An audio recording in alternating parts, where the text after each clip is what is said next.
नमस्कार, आप देख रहे हैं प्रदेश का नंबर 1 और सबसे भरोसेमंद news channel India news Haryana और मैं हूं आपके साथ आयुष चित्रांश। कोरोना की रोकथाम के लिए जब देश और प्रदेश में लॉकडाउन लागू हुआ था उस वक्त क्राइम के ग्राफ में गिरावट दर्ज की गई थी, लेकिन लॉकडाउन हटने के बाद से ही अपराध के आंकड़ों में एकाएक बढ़ोतरी हो रही है। अपराधी फिर से बेखौफ नजर आ रहे हैं। आमजन तो आमजन, अब जनप्रतिनिधि भी महफूज नहीं।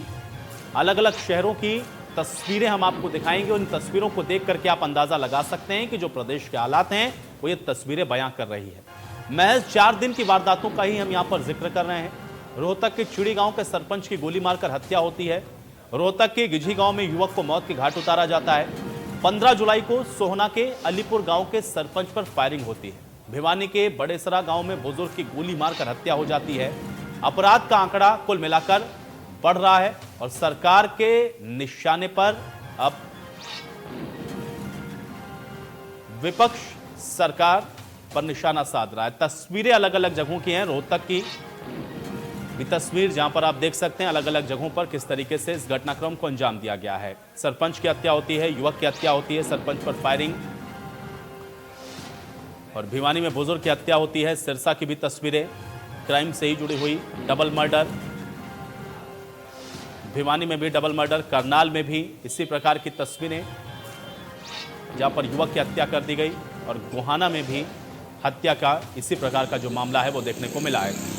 तो 8 जगहों की तस्वीरें।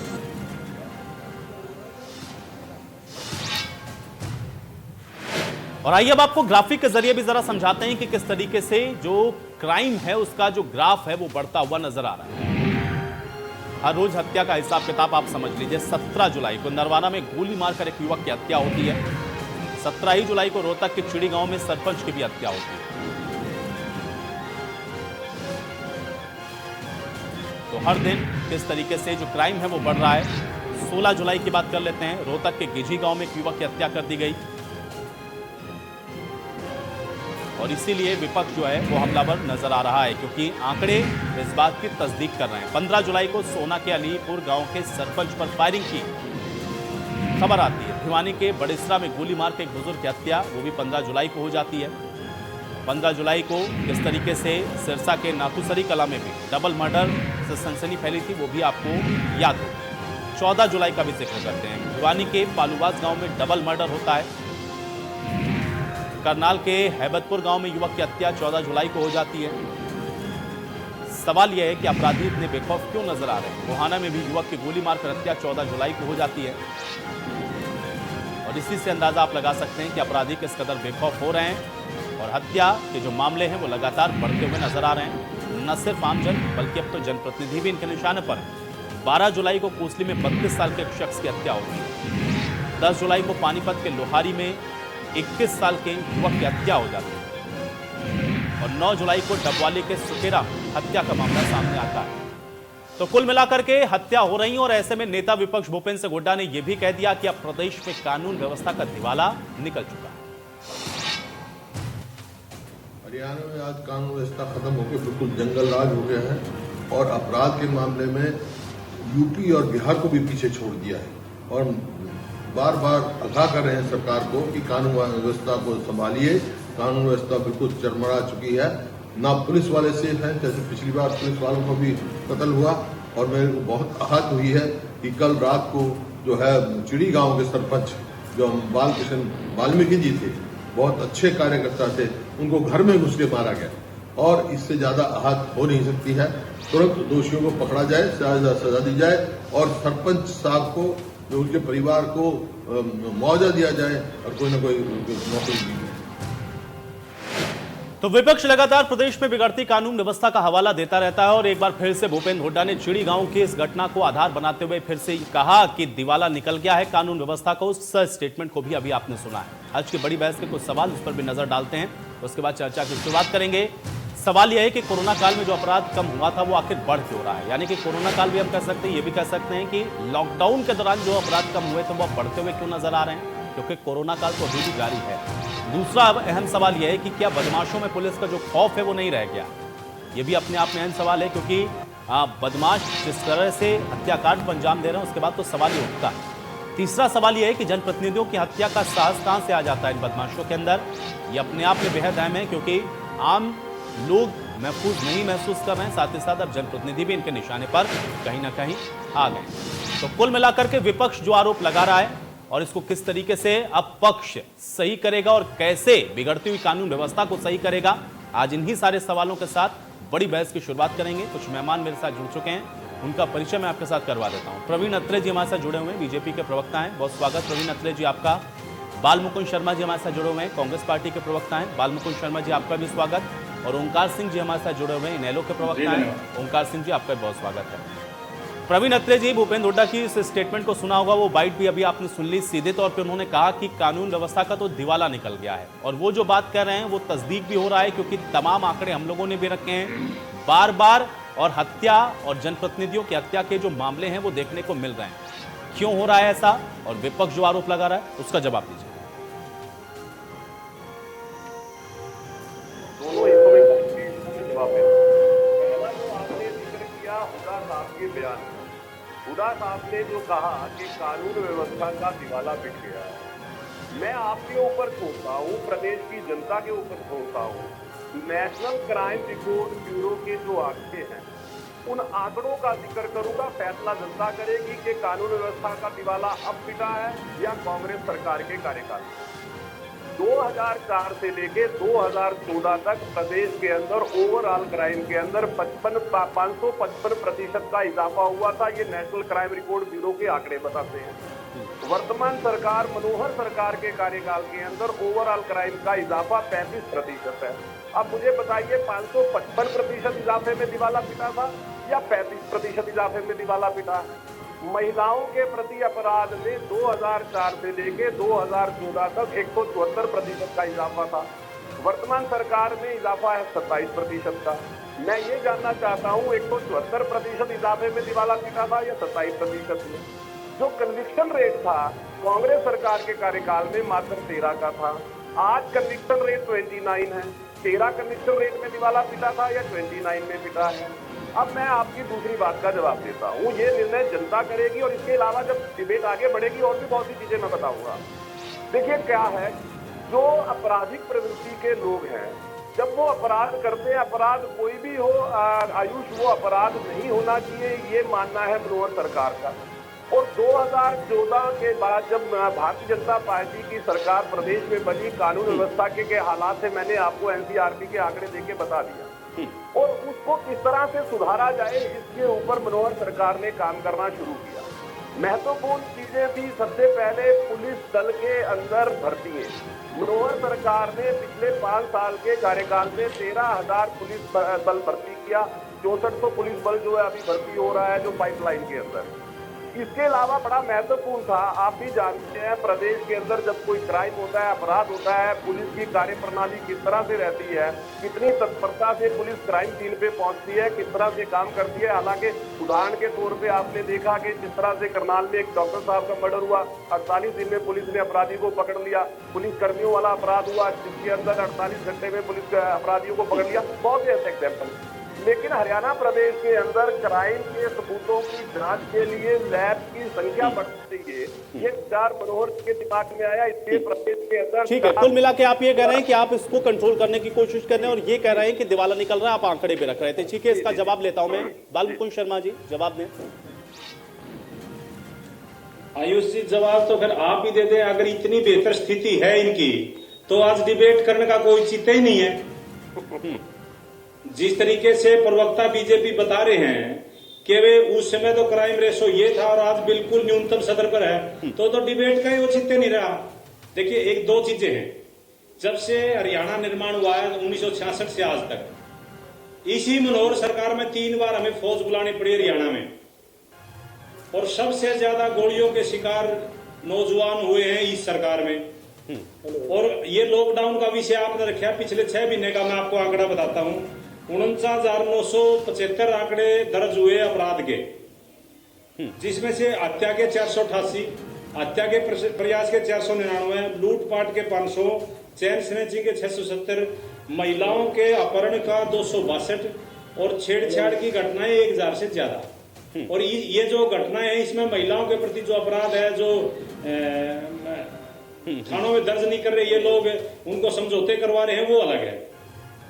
तीन चीजें इसमें मुख्यतः देखी जानी चाहिए कि पुलिस के जो जवानों को भी मर्डर किया जाता है, चुने हुए प्रतिनिधियों का भी कत्ल किया जाता है, अपहरण किया जाता है, सरेआम व्यापारियों को धमकियां दी जाती हैं, व्यापार मंडल के लोगों को धरने प्रदर्शन करने पड़ते हैं, और बदमाश गुंडे मवाली ये कहते हैं कि ये तो एक संदेश है, अभी रिजल्ट बाकी है, ये सरेआम होता है। मैं एक बात कहना चाहता हूं, कभी भी आज वर्तमान में हमें जीना पड़ेगा। कोई सरकार है, उस सरकार से सवाल पूछेगा विपक्ष भी, सवाल पूछेगा मीडिया भी, और सवाल पूछेगा आम जनमानस भी। आपसे कोई सवाल पूछे और आप उसको 2004 में ले जाएंगे, पंडित जवाहरलाल नेहरू जी के जमाने में ले जाएंगे, ये बातें ज्यादा दिन चलने वाली नहीं है। आज कोरोना की स्थिति पे किस तरीके से आप जो हमारे 60 साल पर सवाल उठा रहे थे, वो 60 दिन का हिसाब नहीं दे सकते। जिस तरीके से अपना जो घाटा है वो भी कोरोना के थ्रू पूरा करने लग रहे हैं। अपना जो सरकार का राजस्व घाटा नहीं, ठीक बात है बालमुकुंद शर्मा जी। देखिए बालमुकुंद शर्मा जी, सवाल तो होगा ही, प्रवीण अत्रे जी इसीलिए बैठे हैं और इसीलिए हम डिबेट करने के लिए बैठे हैं। सवाल तो होगा प्रवीण अत्रे जी से, प्रवीण अत्रे जी को उसका जवाब भी देना होगा। लेकिन जब आपकी पार्टी की तरफ से और बड़े नेता ये बात कहेंगे कि दीवार लपेट गया, तो आपके समय का हवाला तो वो देंगे, उनकी जगह कोई भी होगा तो हवाला देगा। हालांकि जवाब प्रवीण अत्रे जी को ही देना है। अब दिवाला कैसे पिटा, क्यों पिटा, उसका आंकड़ा वो रख रहे थे, उस आंकड़े को आप काट देते कि आपके समय में ये नहीं था, तो मैं इस बात को स्वीकार कर लेता, ठीक बात है। लेकिन अब आप सत्ता में नहीं, इसलिए आपसे ज्यादा सवाल नहीं हो सकते। कितने बदमाशों के एनकाउंटर हुए हैं प्रवीण अत्रे जी बता दे, इनके समय में कितने इनकाउंटर हुए ये बता दे। अपराध हमारे समय में जो इनकाउंटर हुए हैं उनकी संख्या प्रवीण अत्रे जी बता दे। ठीक है, अब मैं प्रवीण अत्रे जी से जवाब लेता हूँ। बालमुकुंद जी, मैं प्रवीण अत्रे जी से जवाब लेता हूँ। ओंकार जी तक मेरी आवाज नहीं पहुंच रही, उनको भी शामिल करूंगा मैं चर्चा में। प्रवीण अत्रे जी जवाब दे, लेकिन एक सवाल मेरा और भी इसी के साथ है। ठीक है, कांग्रेस पार्टी के समय में क्या हुआ क्या नहीं हुआ, आप उनका जवाब देते रहिएगा, लेकिन मुझे ये बताइए कि ये साहस कैसे आ जा रहा है लोगों के अंदर। जनप्रतिनिधियों की हत्या हो रही है, आंकड़े तो लगातार इस बार भी हम लोग देख रहे हैं कि जो बढ़ते हुए नजर आ रहे हैं। कंपैरिजन उनसे करें तो भले ही कम हो, लेकिन आंकड़े हैं तो आपके समय में भी। ये कैसे हो जा रहा है? क्योंकि आप तो यही कह के आए थे ना सत्ता में कि आप पार्टी विद डिफरेंस है, इनसे अलग हैं आप। क्यों बढ़ रहा है आपके समय में भी? देखिए आयुष, नहीं कम नहीं है, ये भी मैं स्पष्ट कर दूं। सवाल को जवाब भी इकट्ठा मिला के दे देता हूँ। आपने जो कहा कि ऐसा क्यों हो रहा है, देखिए आयुष, हरियाणा प्रदेश ने वो हालात देखे हैं पूर्ववर्ती सरकारों के समय पे, जब आपराधिक प्रवृत्ति के लोगों को राजनीतिक संरक्षण प्राप्त होता था। और ये जो स्वभाव है, जब किसी व्यक्ति का स्वभाव ऐसा बन जाता है, उसके स्वभाव को खत्म करने में थोड़ा समय तो लगता है। व्यवस्था परिवर्तन हुई है, जैसे कि अभी कांग्रेस के प्रवक्ता बता रहे थे कि साहब कितने एनकाउंटर हुए हैं। इनको एक छोटा सा उदाहरण दे देता हूँ। कांग्रेस के एक नेता का फरीदाबाद में हत्या हो जाती है, जो हत्या में संलिप्त व्यक्ति है विदेशी भूमि पे होता है। हरियाणा पुलिस उसको विदेशी भूमि से यहाँ ले आती है, और दिन कितने लगते हैं ये कांग्रेस प्रवक्ता बता देंगे यहाँ बैठ के। ये है हरियाणा सरकार, मनोहर सरकार, हरियाणा पुलिस। दूसरी बात देखिए वो क्या रहा है, जब आप व्यवस्था बदलते हो, आपने सबसे पहले पुलिस की भर्ती की, आपने लैब 4 और बढ़ा दी, जिससे कि अपराध में अगर कोई सबूत है उसकी जांच तत्परता से हो। इसीलिए जो कन्विक्शन रेट है वो 13 से बढ़ के 29 पे चला जाता है। आप देखते हो कि महिलाओं के प्रति अपराध बढ़ता है, इसलिए आप महिला पुलिस फोर्स बढ़ा देते हो। जो महिलाओं की फोर्स में 6% की संख्या थी उसको बढ़ा के आप पहले 10 पे लाते हो, फिर 15 पे ले जाते हो, अब टारगेट आप 30 कर लेते हो। महिला थाने जो है मनोहर सरकार 30 से ज्यादा हरियाणा प्रदेश में खोल देती है। एक चीज बड़ा जो इम्पोर्टेंट है, तो प्रवीण अत्रे जी, उन आंकड़ों का क्या जो बालमुकुंद शर्मा जी ने रखे कि इतनी चोरियां हुई, इतनी हत्याएं हुई, इतनी लूट की वारदात हुई, वो भी तो आंकड़े हैं ना। अगर इतना अच्छा आप लोग कर रहे हैं तो ये आंकड़े कहां से आ गए? मैं वही दे रहा हूँ। देखिए उन्होंने कहा कि कितनी वारदात हुई, पहले तो ये कहा, मौका दीजिए। मैं ये कह रहा हूँ आ रहा हूँ ओंकार जी, मैं बस आपके पास ही आ रहा हूँ। मैं जवाब ले लेता हूँ प्रवीण अत्रे जी से, फिर मैं आपके पास आऊंगा। प्रवीण अत्रे जी जवाब दें। उन्होंने क्या कहा, उन्होंने कहा कि कितनी वारदात हुई। मैं ये कह रहा हूँ कि अगर हम तुलना करते हैं तो वारदात किस सरकार में ज्यादा थी और किसमें कम है, मैंने एनसीबीआरपी के आंकड़े दे दिए। अब मैं दूसरा बताता हूँ। आज हरियाणा पुलिस की स्थिति ये है कि हरियाणा पुलिस हत्या के 84.63% मामलों को सुलझाती है। इरादतन हत्या के 100% मामलों को सुलझा देती है, हत्या के प्रयास के 91.75% मामलों को सुलझा देती है, अपहरण की 83.59% मामलों को सुलझा देती है। मैं ये नहीं कह रहा हूं कि अपराध होना खत्म हो गया, मैं ये कह रहा हूं कि जो अपराध कांग्रेस के कार्यकाल में चरम पे था वो घट के ओवरऑल क्राइम मात्र 35% ठीक है, रह गया। वो घटा है। ठीक है, ओंकार सिंह जी को मैं शामिल करता हूं इस चर्चा में। ओंकार सिंह जी, बाल मुकुंद शर्मा जी ये कह रहे हैं और उनकी पार्टी की तरफ से कहा गया है कि अब कानून व्यवस्था का दिवाला पिटा हुआ है। प्रवीण अत्रे जी कह रहे हैं कि हम इनसे कंपैरिजन करते हैं तो बेहतर स्थिति में। आपको क्या लगता है? आयुष जी, आज आम जनमानस की अगर बात सुने तो बिल्कुल सही बात है, कानून व्यवस्था तो कहीं पे है ही नहीं है। और मैं एक बात कहना चाहूंगा कि मेरे भाई प्रवीण अत्रे जी, ये आंकड़ों के जाल में जनता को तो उलझा लेंगे, लेकिन हमारे को उलझाना ठीक नहीं है और ना ही संभव है। जो प्रतिशत की बात होती है, जब किसी प्रतिशत की बात होती है कितने % क्राइम बढ़ा, तो हम पिछले वर्ष की तुलना लेते हैं, ये ले जाते हैं नेहरू जी के काल पे, ये कहते हैं सन 2004 में इतना और अब इतना। और अभी तुलना करनी है तो पिछले वर्ष से करो, और फिर ये क्राइम बढ़ रहा है, ये तो आप मानोगे। अपराध में दिन प्रतिदिन बढ़ोतरी की जा रही है, और सबसे बड़ी बात है जो अपराधी है उनके मन में बिल्कुल भी खौफ नहीं है। 2014 तक की बात कर रहा हूँ, थोड़ा पहले। और प्रवीण अत्रे जी, प्रवीण अत्रे जी एक बार बात सुनते हैं, ओंकार जी की बात को सुनते हैं। बहुत देर से बैठे हुए ओंकार जी आप लोग की बातों को सुन रहे, एक बज रहा उनकी चर्चा को मैं सुनना चाह रहा हूँ। ओंकार जी की बात कंप्लीट होने दीजिए, मैं एक एक करके सबके पास आऊंगा। ओंकार जी, मेरी बात पूरी होने दो। जी जी ओंकार जी, मैं आपको ही समय दे रहा हूँ, अपनी बात रखें। आयुष जी, एक मिनट मेरी बात पूरी होने दो। जी जी जी, हाँ जी, आयुष जी, मेरे को ये नहीं समझ आता, इनको 6 साल हो गए सत्ता में, अभी तक ये कांग्रेस के राज में घूम रहे हैं। अरे अपनी बात करो। आज जनता की क्या हालत है, अपराध पे कोई कंट्रोल नहीं है, लैब ज्यादा स्थापित कर दी। और एक चीज मैं कहूंगा, अपराध की वृद्धि हुई है और अपराध की प्रवृत्ति और अपराध की ग्रेविटी में भी वृद्धि हुई है। आप महिलाओं के प्रति अपराध देख लो। 11 तारीख को टाइम्स ऑफ इंडिया में डीजीपी साहब का बयान है कि पिछले 6 महीने में 657 रेप केस आए। इसका मतलब एवरेज एक दिन में 4 रेप केस आ रहे हैं। आप ग्रेविटी देखो, अपराध की प्रवृत्ति देखो, और ये आंकड़े दिखा के जनता को दिखाते हैं कि ये ठीक हो गया। ऐसे कैसे हो गया? ये अपने काल की बात करें, कांग्रेस को छोड़ दे। क्यों नेहरू के पीछे, क्यों कांग्रेस के पीछे पड़े हैं? अपनी बात करें, आपके काल में क्या हो रहा है, कैसे अपराध बढ़ रहा है? आप इतना कह रहे हो हमने पुलिस फोर्स बढ़ा दी, लैब बढ़ा दी, फिर भी पिछले साल के आंकड़ों की वजह से ये आंकड़े ज्यादा बढ़ रहे हैं। जी आपकी बात का मैं जवाब दूंगा। आपका सवाल आ गया तो लॉकडाउन की ओंकार जी, आपका सवाल आ गया, अब मैं इसका जवाब दूंगा। लेके अब तक लॉकडाउन की पोजीशन है, इसके बावजूद भी आंकड़े बढ़ रहे हैं इनके। क्यों बढ़ रहे हैं? ठीक है ओंकार जी, आपका सवाल मैं ले लूंगा प्रवीण अत्रे जी से। बाल मुकुंद जी को भी मैं शामिल करूंगा। बाल मुकुंद जी, आप कुछ कहना चाह रहे थे? हाँ, मैं ये कहना चाहता था, अभी देखिए हम चैनल पर जब डिबेट करते हैं तो मैं उम्मीद करता हूं कि सब लोग ईमानदारी से अपने बात रखेंगे। अब अत्रे जी ने कहा हत्या के मामले सुलझाए 95%, जबकि 84.60% सुलझाए हैं। ये रिकॉर्ड है इनका, हरियाणा सरकार का। और जो अपहरण के मामले वो 83.59 सुलझाए। 10% आंकड़े उनको बता रहे हैं, और ये कह रही है हत्या के 100% मामले सुलझा रहे हैं, जबकि वो 95% है। तो मैं ये कहना चाहता हूं, क्योंकि ये बहुत संवेदनशील विषय है। ये हमारी, देखिए सरकार का काम कोई व्यापार करना नहीं होता, जान माल का हमारी हिफाजत करना और शांति और कानून व्यवस्था बनाए रखना सरकार का मुख्य कार्य यही होता है। शिक्षा, स्वास्थ्य, कानून व्यवस्था की स्थिति, ये मुख्य विषय है सरकार के। तो इस पर हम ज्यादा इस तरीके की डिबेट पर नहीं जा सकते कि उस सरकार का, इस सरकार का।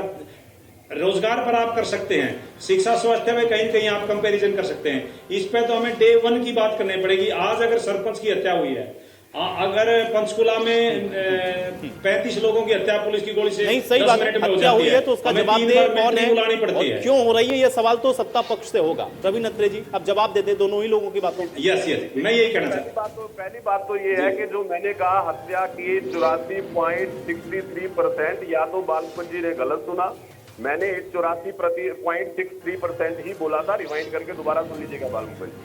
दूसरा, बालमुकुंद जी ये कहते हैं कि साहब आप अपराध की जब बात करते हो तो आप कंपेयर मत करो, तुलना मत करो। लेकिन आयुष, मैं ये कहता हूं, जब मैं ये बताऊंगा कि हमारी सरकार ने पहले से बेहतर काम किया और जब मुझे बेहतर बताना पड़ेगा, तुलना तो मुझे करनी पड़ेगी, आंकड़े तो मुझे देने पड़ेंगे, तभी तो मैं तुलना कर पाऊंगा, तभी तो जनता को पता लगेगा कि हमारी सरकार मैं अब ये कहते हैं अरे परवीन नत्र जी ये सरकार तो मेरी भी है, सुन लीजिए, अरे ये सरकार तो मेरी भी है। मैं नहीं कहता कि मुख्यमंत्री जी तो पूरे प्रदेश के हैं, मैं ये कह रहा हूँ कि जब हम तुलना करते हैं तो हम पूर्ववर्ती सरकार से तुलना करेंगे, तभी तो पता नहीं, आप हमारी सरकार कैसे कह रहे हैं, सरकार तो मेरी भी है, जनता को कैसे पता लगेगा। अब दूसरी बात सुनिए, आप हमारी पार्टी बोलिए, आप हमारी पार्टी बोलिए। अरे रुकिए भाई रुकिए, सरकार जो है मनोहर जी है नेतृत्व कर रहे हैं, इस वक्त गठबंधन की सरकार है, पिछले 5 साल भारतीय जनता पार्टी की सरकार थी, समझ लीजिए। अब मैं देखिए यहाँ पे आईएनएल जी के प्रवक्ता ने क्या कहा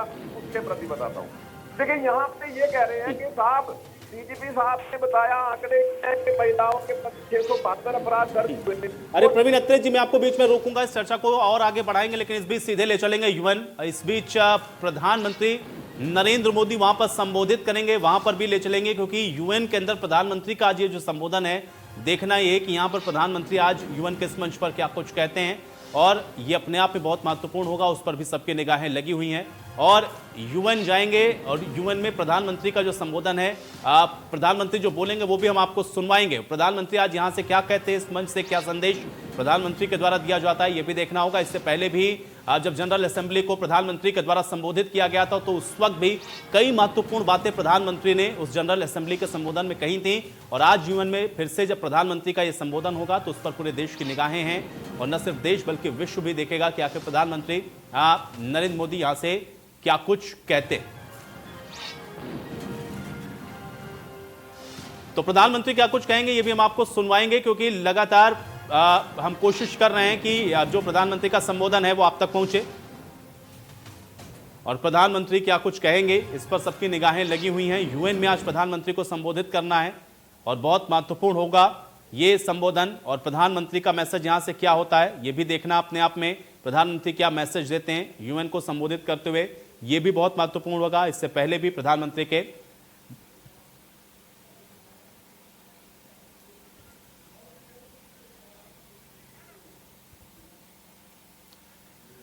तो चलिए प्रधानमंत्री के संबोधन में भी आपको ले जाएंगे, लेकिन एक बार फिर से चर्चा में वापस लौटेंगे। प्रवीण अत्रे जी, आप जो बात कर रहे थे वो बीच में अधूरी रह गई थी, मैं चाहूंगा कंप्लीट करें, उसके बाद मैं और मेहमानों के पास जाऊंगा। देखिए आयुष, क्या हो रहा है कि आईएनएलडी के प्रवक्ता भी और कांग्रेस के प्रवक्ता भी एक बात कह रहे थे कि साहब 672 जो है वो मामले दर्ज हुए हैं महिला अपराध के, और भारतीय जनता पार्टी के प्रवक्ता कांग्रेस की बात कर रहे हैं। अरे साहब, मैं ये कह रहा हूँ कि आपको अगर 672 का आंकड़ा ज्यादा लग रहा है, तो 2013 के अंदर 2495 मामले थे। अब मैं तुलना क्यों ना करूं? अगर 2495 की बजाय आज मामले 672 है, तो मैं अपनी सरकार की पीठ थपथपाऊंगा कि हमने बेहतर काम किया है। लेकिन आईएनएलडी के मित्र एक और बात कह रहे थे कि साहब आप नेहरू जी पे चले जाते हो, आप कांग्रेस पे चले जाते हो। अरे आप तो डिबेट के बाद धन्यवाद करोगे मेरा कि मैं आईएनएलडी पे नहीं गया, मैंने वो तुलना नहीं की, और मैं नहीं चाहता था कि मैं तुलना करूं। एक स्थिति ये थी आयुष, 2013 से पहले एफआईआर दर्ज नहीं होती थी, ये आप भी जानते हैं, और कांग्रेस के प्रवक्ता भी जानते हैं, और आईएनएलडी के प्रवक्ता भी जानते हैं। 2013 में जब माननीय सुप्रीम कोर्ट ने कहा, तो उसके बाद हमारी सरकार ने एफआईआर हर मामले में दर्ज होगी। और महिलाओं के प्रति अपराध के अंदर एक खास चीज और भी है, 20% एफआईआर जांच के बाद कैंसिल होती है, क्योंकि वो झूठी होती है। वो 20% का आंकड़ा इसमें से निकाल देंगे तो ये आंकड़ा और नीचे चला जाएगा, ये भी हमें समझना जरूरी है। ये वो सरकार है जिसने कानून व्यवस्था बेहतर, उसके लिए हरियाणा गाइड 100 का प्रोजेक्ट लेके आए।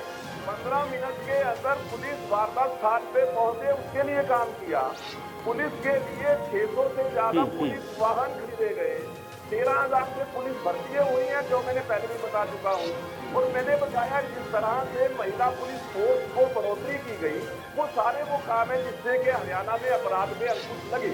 लेकिन मैं ये नहीं कह रहा हूँ कि अपराध 0 हो गया है, अपराधी घटनाएं घट रही हैं, लेकिन जब हम तुलना करने बैठते हैं तो हमारी कोशिशों का नतीजा ये है कि पहले के मुकाबले घटनाएं कम है। एक और चीज है, आयुष आप इस बात को मानेंगे, आज इंडिया जितना जागरूक है और जितना तेज है, हर घटना प्रदेश का कोई भी व्यक्ति किसी भी कोने में बैठा हो उसको घटना की जानकारी मिलती है। लेकिन अगर हम बात 2014 से पहले करें तो ये स्थिति नहीं थी, और अगर 2010 से पीछे चले जाए तो बिल्कुल भी नहीं। तो आईएनएलडी के प्रवक्ता को कोई भी कमेंट करने से पहले उस स्थिति के बारे में जरूर ध्यान रखना चाहिए जो उस वक्त रोहतक के अंदर थी, सोनीपत के अंदर थी। कम से कम अगर मैं कोई तुलनात्मक कंपैरिजन कर रहा हूँ तो उस कंपैरिजन को आंकड़ों के साथ कर रहा हूँ, मैं हवा में बात नहीं कर रहा हूँ। तो आप अगर आंकड़ों को झुकाओगे तो कैसे काम करेगा, आपको आंकड़े मानने पड़ेंगे। ठीक है, अब एक एक करके मैं इसका भी जवाब लेता हूँ। बाल मुकुंद शर्मा जी, बाल मुकुंद जी। जी, देखिए, एक तो अभी इन्होंने डायल 100 का जिक्र किया, ये और इन्होंने एक नई बात छेड़ दी। ये डायल 100 प्रोजेक्ट जो है पिछले 3 साल से लटका पड़ा है। 18 करोड़ का प्रोजेक्ट था, 36 करोड़ का बना दिया। 3 मंजिल था, बगैर परमिशन 4 मंजिल बना दिया। आज तक उसका उद्घाटन नहीं हो पाया, जबकि वो बीएस संधू के टाइम उद्घाटन होना था। बिल्कुल भ्रष्टाचार है, क्योंकि कोई जांच करने वाला नहीं है, कोई सुनने वाला नहीं है। अब आ जाते हैं ये अपराध, ये कह रहे थे आप, आज हम बहस कर रहे हैं 6 महीने के इनके कार्यकाल पे। अगर इसको 1 साल में तब्दील करेंगे तो डबल हो जाएगा। और कांग्रेस का शासन 10 साल रहा, जबकि ये 5 साल के आखिर था, वो फिर डबल हो जाएगा। अगर इसको डबल फिर मल्टीपल करेंगे तो अपराध कहां से आगे रुकेगा, आप अंदाजा लगा सकते हैं। इसलिए 6 महीने का कोई कार्यकाल ये कांग्रेस का उठा के देख लेंगे और बहस करें, हम तैयार हैं इनके साथ। ये 6 महीने पर हमारे 10 साल का कंपेरिजन कर रहे हैं, तो इसलिए मैं फिर भी ये कहता हूँ ये बहुत सेंसिटिव विषय है। अपराध जो है वो होना नहीं चाहिए और शून्य स्तर पर होना चाहिए। ये कोशिश करनी चाहिए हर सरकार की, वो सरकार कांग्रेस की भी हो। और ये जहाँ तक सरकार की बात करें, सरकार मेरी भी है, मुख्यमंत्री वो मेरे भी हैं। ये प्रवक्ता भारतीय जनता पार्टी के, मैं कई बार इनको याद दिला चुका हूँ, ये सरकार के प्रवक्ता नहीं है।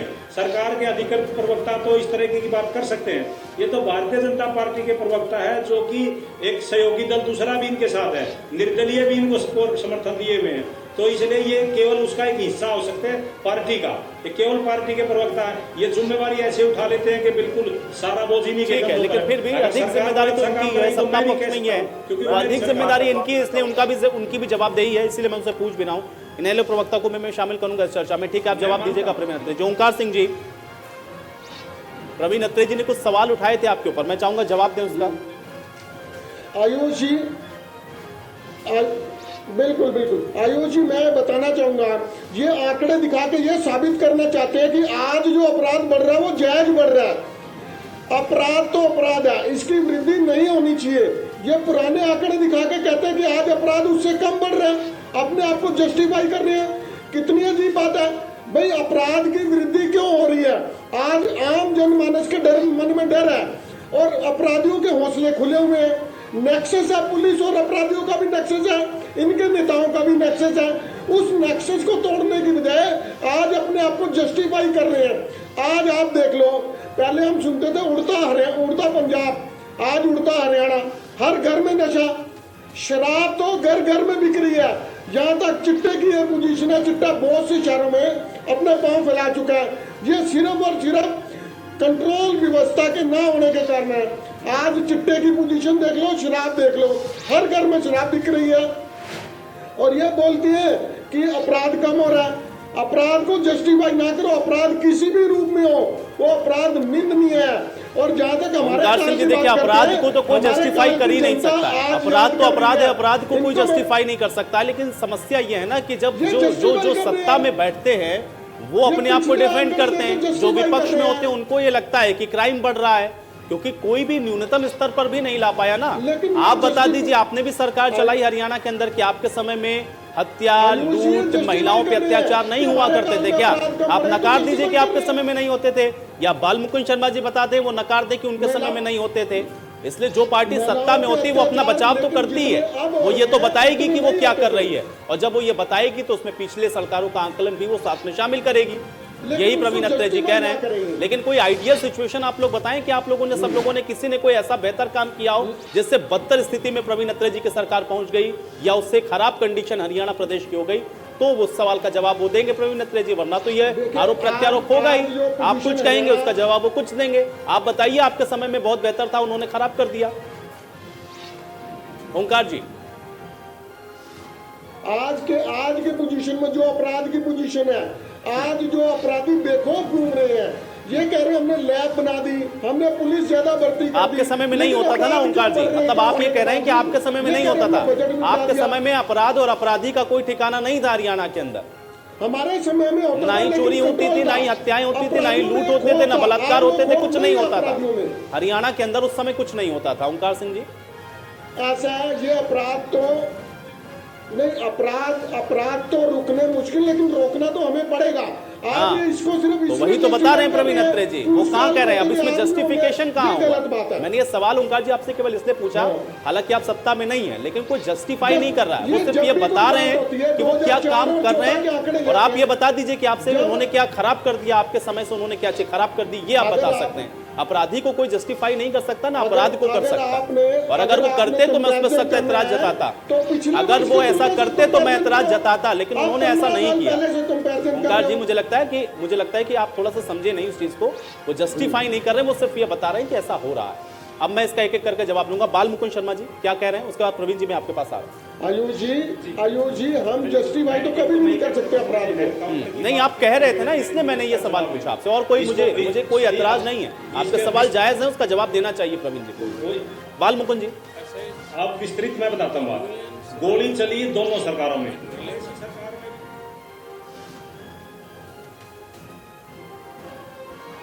क्रिमिनल। और चलिए इस बीच यूएन में प्रधानमंत्री क्या कुछ कह रहे हैं सुनवाते हैं। India was among the 50 founding members of the United Nations immediately after the Second World War. A lot has changed since then. Today, the UN brings together 193 member countries. Along with its membership, the expectations from the organization have also grown.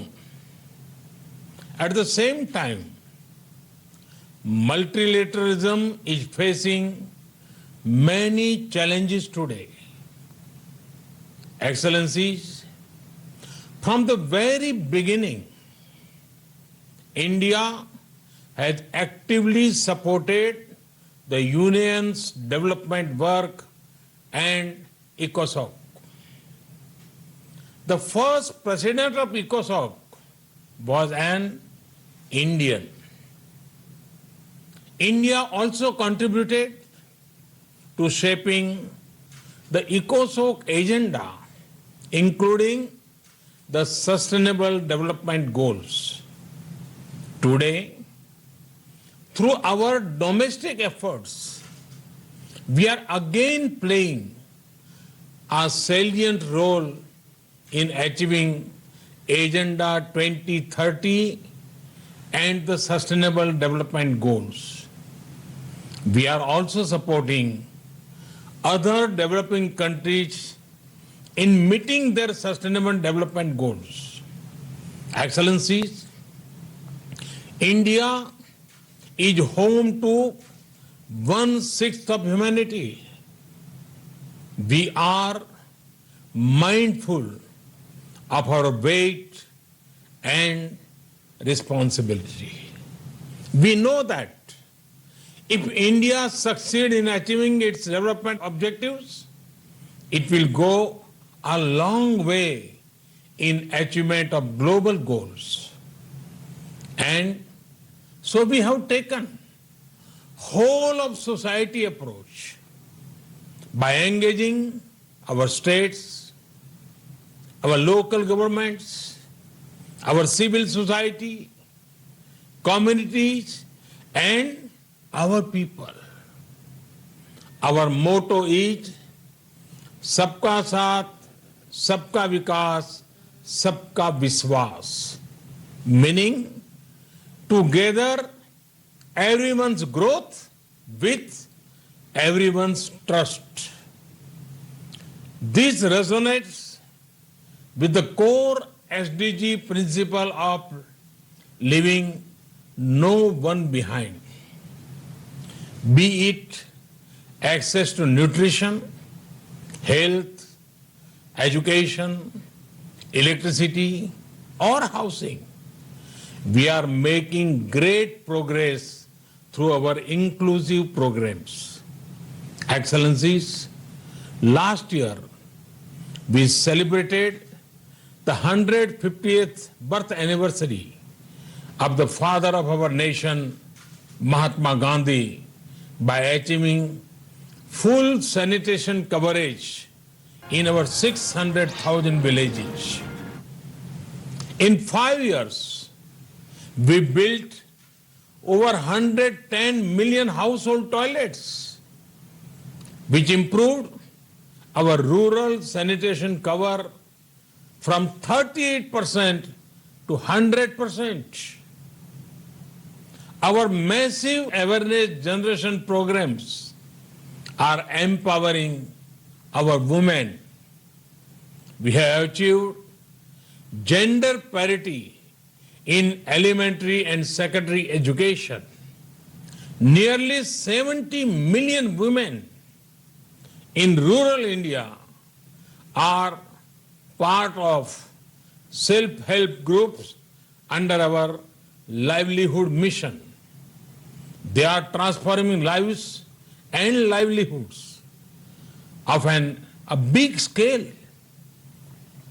Over 1 million women are elected representatives of our local governments, leading the process of participatory development. In the last 6 years, we opened 400 million bank accounts for the unbanked, out of which 220 million are owned by women. We have leveraged the power of technology for financial inclusion. This is based on the trinity of a unique identity number, a bank account, and a mobile connection for everyone. It has allowed us to make direct benefit transfer of $150 billion to over 700 million persons. Our food security program reached 830 million citizens. Our Housing for All program will ensure that every Indian will have a safe and secure roof over her head by 2022, when India completes 75th year as an independent nation. By then, 40 million new homes would have been made under this program, more than the total number of households in many countries. Today, our Ayushman Bharat scheme is the world's largest health protection program, covering 500 million individuals. In the fight against COVID, our grassroots health system is helping India ensure one of the best recovery rates in the world. We are also on track to remove TB by 2025. Other developing countries can learn from the scale and success of India's development programs.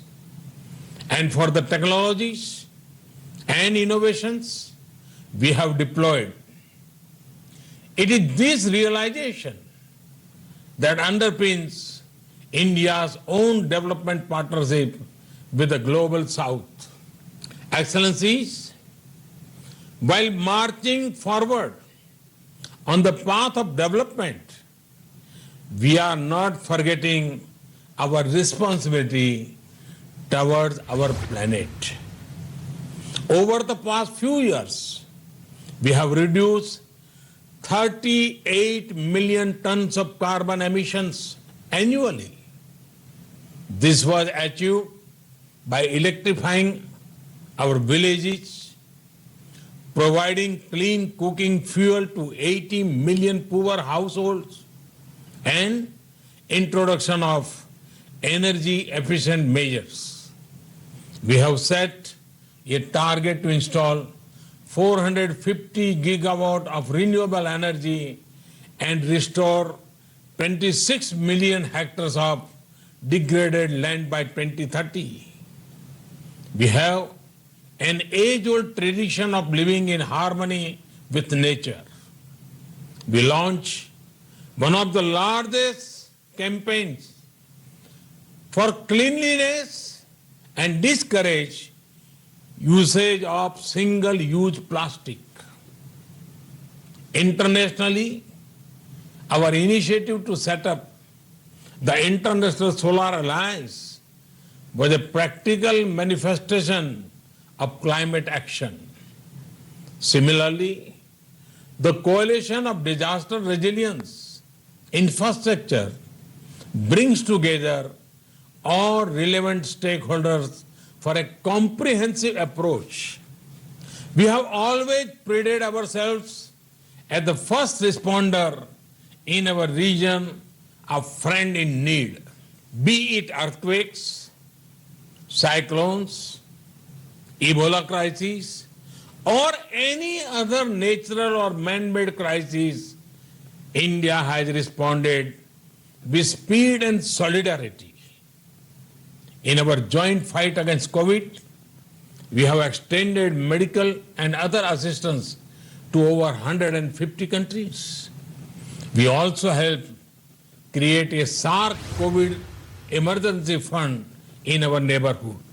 Excellencies, the COVID-19 pandemic has severely tested the resilience of all nations.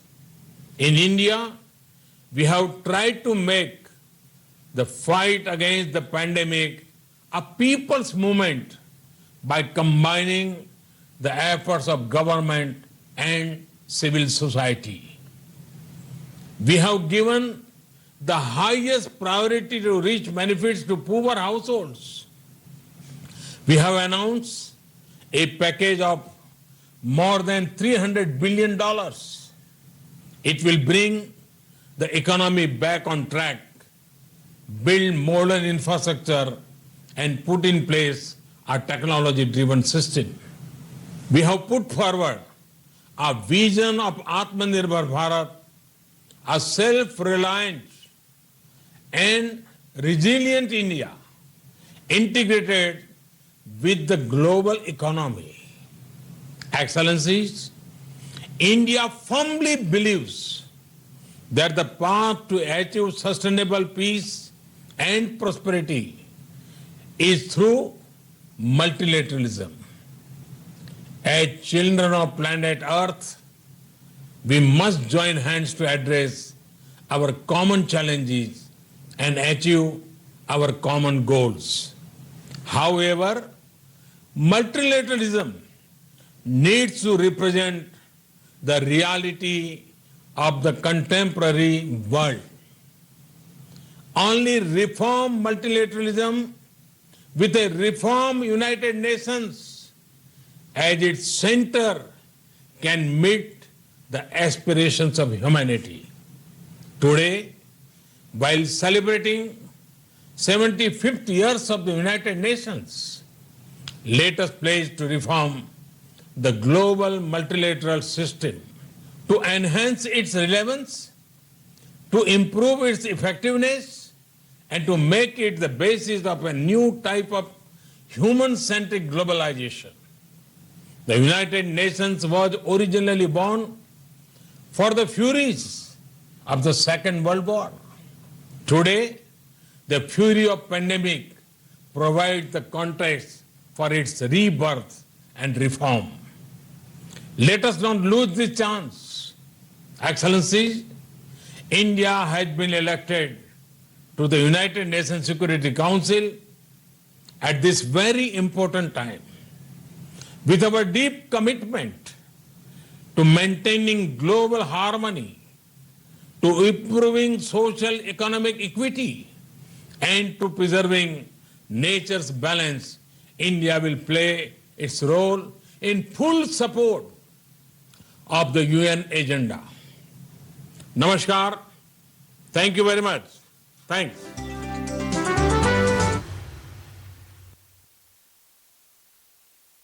PM के इस संबोधन को आप सुन रहे थे।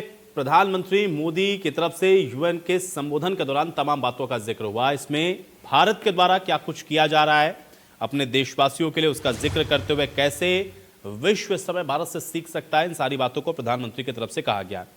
गरीबों के लिए हमने घर बनाए, ये बात प्रधानमंत्री ने कही। इसके अलावा 5 साल में 38 मिलियन कार्बन उत्सर्जन को हमने कम किया। संयुक्त राष्ट्र में संबोधन में पीएम मोदी ने भी बोला, कोरोना की लड़ाई को हमने जन आंदोलन बनाया। गरीबों के इलाज के लिए आयुष्मान भारत योजना लेकर के आए।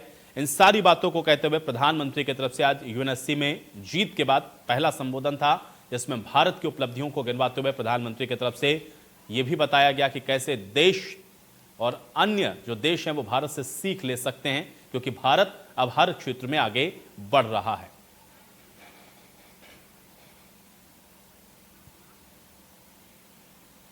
और चलिए इसी के साथ रुकेंगे यहां पर एक छोटे से ब्रेक के लिए।